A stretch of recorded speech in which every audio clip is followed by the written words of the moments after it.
Bonjour à tous, bienvenue pour ce nouvel épisode qui est un petit peu particulier puisque j'ai la chance de vous faire partager une initiative qui a été mise en place depuis un certain nombre de temps maintenant, une intervention d'Alain Ducasse lors des palabres de la médiation agile qu'il met en place une fois par mois et que nous avions à cœur de vouloir partager au plus grand nombre avec Alain. Alain est médiateur, ancien polytechnicien. Il est plein d'autres choses et je vous laisse le découvrir lors de ces palabres qui, j'espère, vous inspireront. Je vous souhaite une très belle écoute. Bienvenue au Palabre de la médiation agile de ce 19 juillet sur le thème de la médiation traditionnelle berbère avec l'intervention de Abder Ait Wali. Alors Abder, bienvenue Bon, dans, merci. dans ces palabres. D'accord. D'abord, je te remercie, Alain, d'avoir fait en sorte que ce palabre existe. Tu te rappelles comment c'est venu, hein? On s'était rencontrés au GEM et tu disais, mais le Taj Mahal, est-ce qu'il y a quelqu'un? Tu te rappelles ou pas? Moi, je me rappelle bien. Oui, bien sûr. Ah ouais. Donc, je te remercie de pouvoir en sorte que ça existe. Et donc, là, moi, je suis d'origine algérienne, kabyle, grande Kabylie, que j'ai quitté à l'âge de 5 ans. J'ai découvert là le Taj Mahal. Je me rappelle, donc forcément, c'était avant 5 ans, puisque de mémoire, il y avait des personnes âgées qui étaient là et on nous disait, les enfants, les gosses qui jouaient, surtout ne faites pas de bruit, allez ailleurs, ne faites pas de bruit, et ça nous embêtait plutôt qu'autre chose. On était curieux, on se mettait autour parce qu'on ne comprenait pas, c'était un petit peu tabou, bizarre ce qui se passait parce que c'était assez solennel. Et c'est après que j'ai demandé à ma mère qui m'a expliqué que c'était là, le Taj Mahal, que c'est là que les problèmes se résolvaient, que les personnes âgées résolvaient les problèmes de toutes sortes. Et surtout, nous, ce qu'on faisait, c'est qu'on allait s'asseoir pour s'amuser sur ces pierres-là pour pouvoir jouer comme les grands, prendre un temps solennel. Je me rappelle de ça naturellement, je ne comprenais rien. Par contre, ce que je me rappelle, c'est que ma mère, d'ailleurs, pour commencer, me racontait une histoire qui, pour moi, avec le temps, résume un petit peu le conflit. Dans la mesure où on ne peut parler de Taj Mahal ni de médiation sans parler de conflit. Et comme elle racontait ça, donc, comme elle me disait, donc on dit, il était une fois, en kabyle on dit, mais shahou, avec le temps, mais shahou, avec le temps, il était une fois, comme on dit en kabylie. Donc il y avait deux paysans qui n'arrêtaient pas de se disputer au point d'empoisonner l'existence de tout le village. On avait beau essayer de les réconcilier, rien n'y fait. Ils repartaient toujours de plus belle dans un conflit sans issue.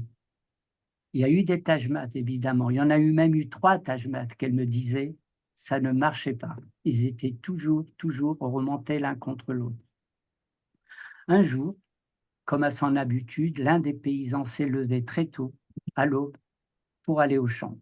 Et là, alors qu'il creusait le sol, en se demandant comment faire avec son ennemi juré, il n'en pouvait plus, il y a le diable qui surgit. Azul fillah gaz. Là, c'est du kabyle. Ça veut dire salut à toi, l'homme. Azul, ça veut dire salut, ou salam. Salut à toi, l'homme, lui dit le diable. Que fais-tu ici de bon matin? Tu creuses ta tombe? Non, non, non, pas du tout, lui dit le paysan, très fatigué par son travail. C'est bon, tu as de la chance, lui dit le diable. Je suis dans ton bonjour, dans mon bonjour qui devient le tien, comme une fois par mois. Et comme je suis le diable, je vais t'offrir un vœu.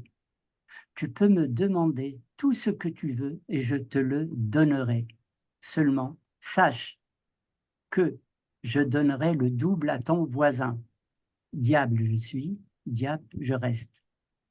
Le paysan se met dans une rage folle. Il jeta violemment sa pioche à terre et s'emporta. Non mais ça va pas, vous allez quand même pas donner à cette ordure le double de ce que je demanderai moi. C'est injuste. Ce maudit voisin ne vaut rien. C'est un jaloux et en plus, c'est un profiteur. Le diable lui dit calmement, ça sert à rien. Tout ce que tu peux me dire ne changera rien. Je reviens demain au même endroit pour connaître ton souhait. Est-ce que tu as bien compris? Sache aussi que si c'était ton voisin que j'ai vu en premier, je lui aurais fait la même proposition. Aussi, n'oublie pas que quel que soit ton vœu, ton voisin maudit, comme tu le dis, aura le double de toi, si tant est que tu veuilles quelque chose. Donc, je te propose de bien réfléchir. Tu as 24 heures, demain, à la même heure, tu reviens. Et hop, le diable disparaît, comme s'il n'était jamais là.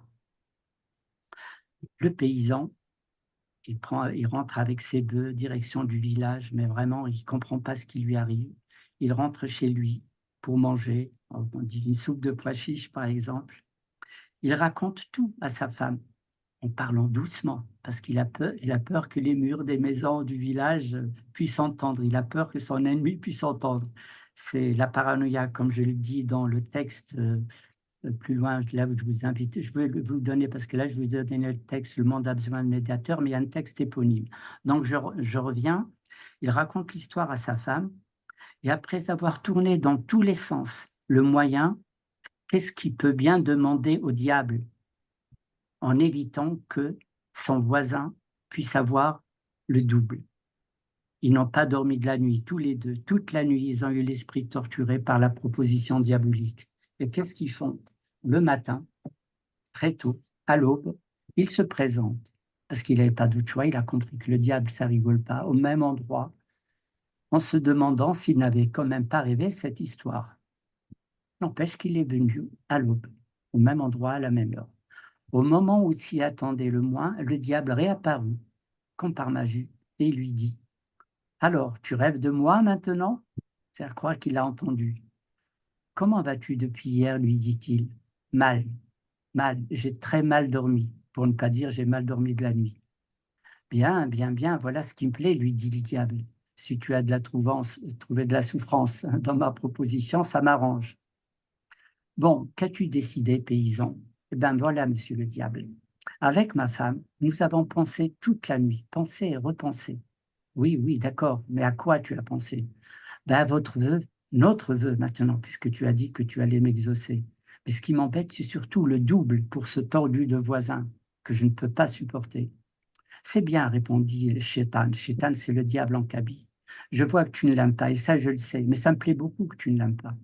Bon, alors, venons-en au fait. Bon, avec ma femme, reprit le pauvre paysan, on a d'abord pensé obtenir un coffre rempli d'or. Mais le voisin en aurait 2 coffres. Ça, jamais, ce pauvre type. Puis, on s'est dit qu'on habite dans une vieille bicoque, on s'y gèle l'hiver et on s'étouffe l'été. Avec la chaleur brûlante du climat d'ici, c'est insupportable. Donc, on a songé à une belle maison avec un toit en tuiles et tout le confort, etc., etc. Mais le voisin, on aurait 2 maisons comme ça? Non, ça, jamais. Ensuite, finalement, on s'est dit, tiens, on est vieux et fatigué, et si on rajeunissait de 20 ans? Eh bien, 20 ans en arrière, la jeunesse, mais le voisin, lui, gagnerait 40 de jeunesse, ça, plutôt mourir que lui offrir ça. Bon, bon, dit le diable, ça suffit maintenant, ça commence à bien faire, donne-moi ta réponse.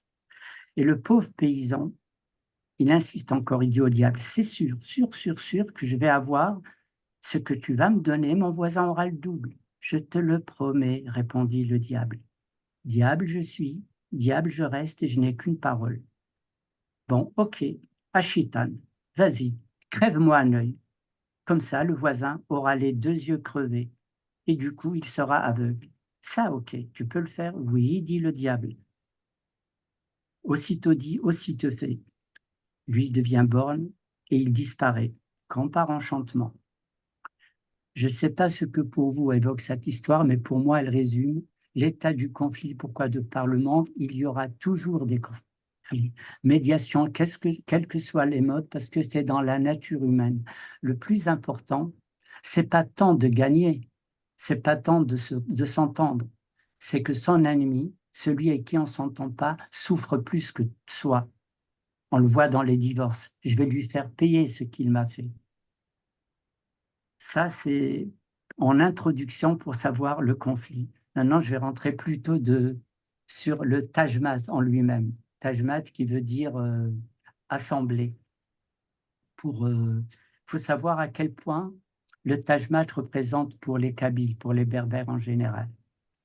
Il faut savoir que dans l'histoire, c'est une richesse d'une dimension énorme, parce que c'est une institution en scène de la culture kabyle. Le Taj Mahal, ce n'est pas n'importe quoi pour nous.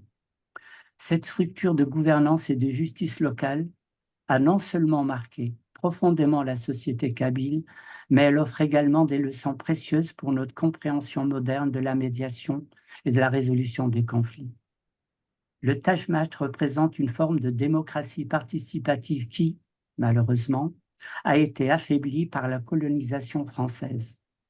Aujourd'hui encore, cette même France promet des principes de médiation similaires à ceux qui existaient dans le Taj Mahal. Cette institution, ses mécanismes, son déclin et les enseignements qu'elle nous offre, on les retrouvait dans le Taj Mahal. Le Taj Mahal, c'est un terme qui peut se traduire par assemblée, conseil, agora, réunion. Le plus important, c'est on se ressemble pour pouvoir résoudre les problèmes. C'est une institution ancestrale profondément enracinée dans la culture kabyle, berbère forcément. Son existence remonte à des temps très lointains, je pourrais dire immémoriaux, bien avant la colonisation française. Il s'agit d'une forme de gouvernance locale où chaque membre de la communauté a droit à savoir. Il peut s'exprimer. Aucune personne n'est écartée. Le Taj Mahal, c'est souvent cette structure en plusieurs conseils ou assemblées. Et chacun des responsables spécifiques, que ce soit politique, économique, social ou culturel, est là. Au cœur même du Taj Mahal, on trouve l'assemblée villageoise. C'est le lieu, comme je vous disais tout à l'heure quand j'étais jeune, je le voyais, c'est le lieu où les affaires locales étaient discutées et les décisions prises d'une manière collective. Chaque membre de la société locale, indépendamment de son statut social, personne n'est rien, avait le droit de s'exprimer, un peu comme le brainstorming, si on veut. Les réunions étaient des événements cruciaux pour la société locale. Elles favorisaient un environnement où le consensus était, je dis bien consensus, pas vote, il n'y avait pas de vote. En cas de désaccord, les anciens, respectés pour leur sagesse et leur expérience, jouaient le rôle de médiateur. Et le rôle était primordial, parce que les anciens du Taj Mahal étaient des figures centrales, choisies pour leur sagesse, leur expérience et leur intégrité. Ils facilitaient les discussions, guidaient beaucoup les décisions et jouaient souvent le rôle de juge dans les conflits. Juge, pas en tant que juge d'aujourd'hui, mais ils donnaient leur avis. Leur objectif était de maintenir l'harmonie sociale et de trouver des solutions justes et équitables pour tous. On parle d'équité. C'est important, l'équité. Et ce qui est important aussi, parce que certains disent dans le Taj Mahal que les femmes n'étaient pas... Si, les femmes y participaient énormément. Contrairement à de nombreux systèmes traditionnels, les femmes kabyles jouaient un rôle énorme dans le Taj Mahal. Elles participaient aux réunions, exprimaient leur opinion et dans certains cas, elles occupaient même des postes de leadership. Cela reflète l'importance de l'égalité et de l'inclusion dans la société kabyle traditionnelle où chaque voix comptait. Et je me rappelle d'ailleurs, pour dire à quel point l'importance des femmes dans la tradition, je peux parler de mon cas. Un jour, j'ai dit à ma mère, « Maman, c'est toi qui commandes dans la maison. » Elle me dit, « Mais non, ça ne va pas, non, c'est ton père qui compte. » Ah, j'ai dit, « Maman, c'est toi qui commandes dans la maison. » Elle me dit, « Je t'assure, c'est ton père, surtout ne dis jamais ça. » J'ai dit, « Maman, je suis venu te voir, je lui ai donné 5 cas, je suis venu te voir pour ça, ça, ça, ça. Tu m'as dit non. J'ai été voir mon père, il m'a dit non aussi. J'ai été voir mon père dans 5 cas, il m'a dit non.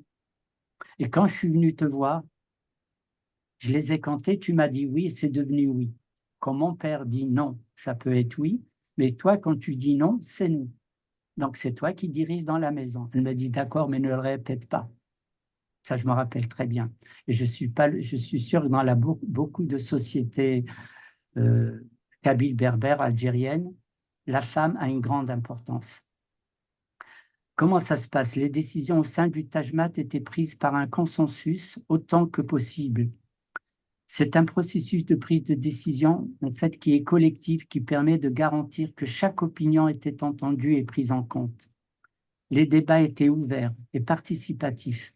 Ils favorisaient une compréhension mutuelle et une résolution pacifique des conflits. Le plus important, c'est de parler, c'est de s'entendre, que chacun s'exprime. En cas de désaccord qui persiste, les anciens étaient là pour intervenir, pour aider à trouver une solution acceptable pour tous, parce qu'on les respectait. Le respect de l'ancien est très important dans la culture berbère, kabyle. Tajmat jouait un rôle crucial dans la justice et la résolution des conflits au sein de la société locale. Les disputes entre les individus et les familles étaient portées devant le conseil toujours des anciens qui agissaient comme un tribunal informel. Les décisions visaient non seulement à résoudre le conflit, mais aussi et surtout à restaurer l'harmonie sociale. C'est cette approche qui est importante, qui se concentrait sur la conciliation et réconciliation et la restauration des opinions qui faisaient qu'il n'y avait jamais de punition. On trouvait toujours une solution. On pouvait s'exprimer, chaque parole était entendue. Le Tajmat y servait également de forum pour transmettre les connaissances et les traditions aux générations futures. Lors de ces réunions, des récits historiques, des contes et des enseignements moraux étaient partagés, renforçant ainsi le lien social et préservant l'identité culturelle kabyle. Cette transmission de savoir contribuait beaucoup à maintenir la cohésion sociale et à prévenir les conflits en inculquant des valeurs partagées dès le plus jeune âge. Les membres. Chaque membre de la société locale avait le droit et le devoir de participer aux réunions du Tajmat. Leur rôle principal était d'écouter, de s'exprimer et de voter sur les décisions. Ils pouvaient proposer des solutions, poser des questions et discuter des problèmes affectant leur quotidien. Cette participation active était la garantie que les décisions prises reflétaient bien la volonté collective. Les anciens, souvent les hommes les plus âgés et les plus sages, avaient un rôle de guide et de médiateur. Leur expérience et leur connaissance des traditions et des lois locales faisaient d'eux des figures d'autorité respectées, parce qu'ils facilitaient les discussions, modéraient les débats et rendaient des jugements en cas de conflit. Leur objectif principal, comme celui de la collectivité, était de trouver des solutions qui maintiendraient la paix et l'harmonie au sein du village. Dans certaines situations, les leaders temporaires pouvaient être choisis pour diriger les discussions sur des sujets bien spécifiques. Ces leaders étaient souvent des personnes ayant une expertise particulière, une expérience précise, pertinente, dans un domaine précis où il y avait un problème à résoudre. Le rôle était surtout de structurer la discussion, de s'assurer que toutes les voix étaient entendues et de guider le groupe vers une décision consensuelle. Les femmes, bien que moins nombreuses dans les positions de leadership, jouaient aussi un rôle crucial dans le Tajmat. Elles participaient activement aux discussions, apportaient des perspectives différentes et défendaient les intérêts des enfants et des familles. Leur participation garantissait que les décisions prises prenaient en compte les besoins de tous les membres de la société. Comment ça se passait? Le Tajmat, en fait, se réunissait régulièrement, mais des décisions pouvaient aussi être convoquées de manière exceptionnelle pour traiter des problèmes urgents, si besoin était. La convocation se faisait par l'intermédiaire des anciens ou des leaders temporaires, et tout le monde était informé de l'heure et du lieu de la réunion. Les réunions du Tajmat se déroulaient généralement en plein air, sur une place publique, une sorte d'agora, ou sous un grand arbre. Les membres s'asseyaient en cercle. On se mettait autour pour pouvoir s'entendre, se voir. C'est le symbole de l'égalité, comme les chevaliers de la table ronde et de l'inclusion. La réunion commençait toujours par une prière ou une bénédiction, suivie de l'ordre du jour. Alors, on présentait les problèmes à discuter étaient présentés par les membres concernés ou par les anciens. Chaque problème était exposé de manière claire et concise. Chaque membre avait le droit de s'exprimer sur le problème. Les discussions étaient animées mais respectueuses avec un accent sur l'écoute et la compréhension mutuelle. Les anciens intervenaient pour guider la discussion, poser des questions, clarifier et proposer des solutions.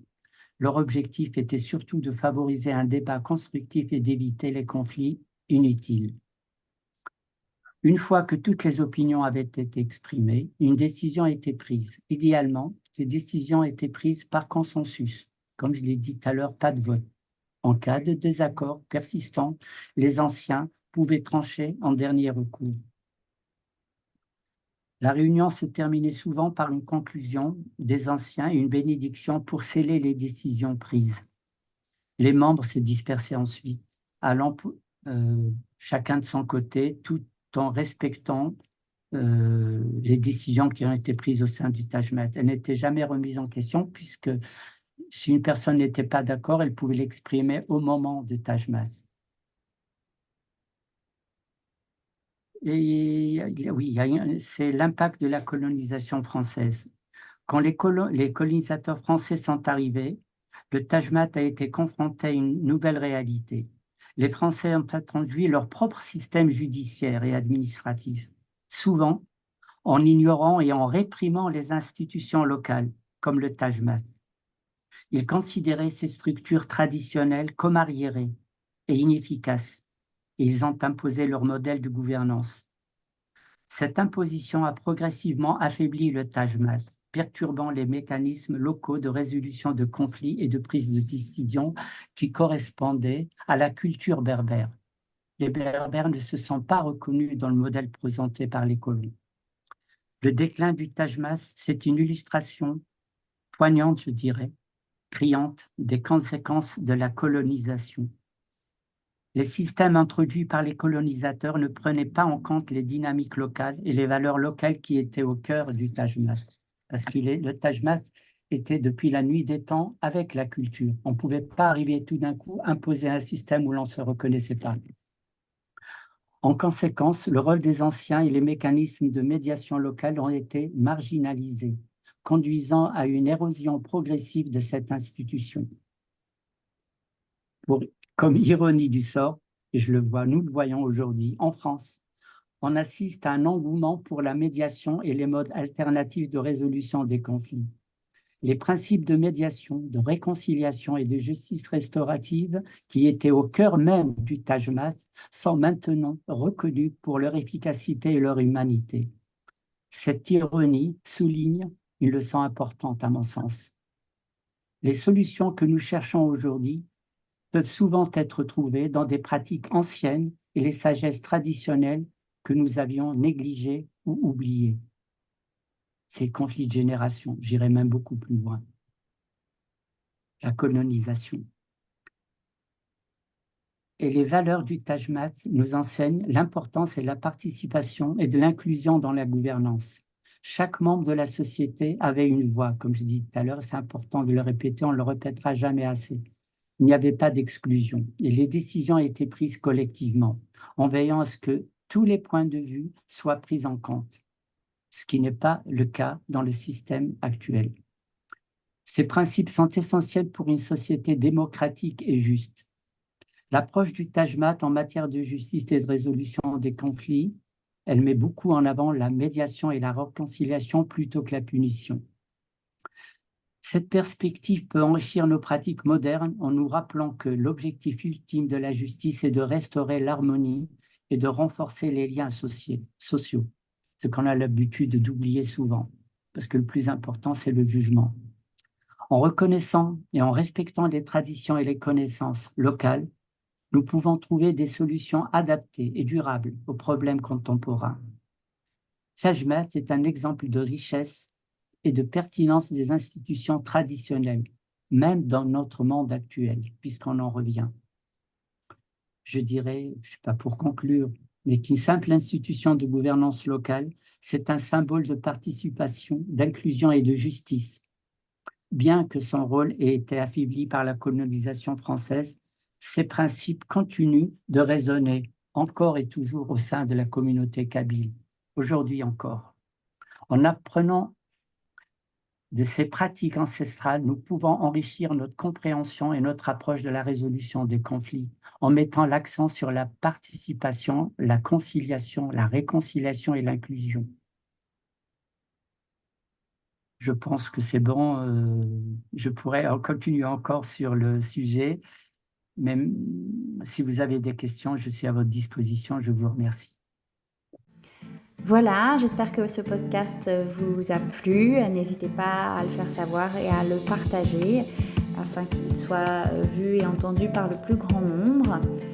Et puis, nous vous disons à la prochaine fois pour un nouveau podcast sous ce format-là, de nouveaux palabres de la médiation. À bientôt!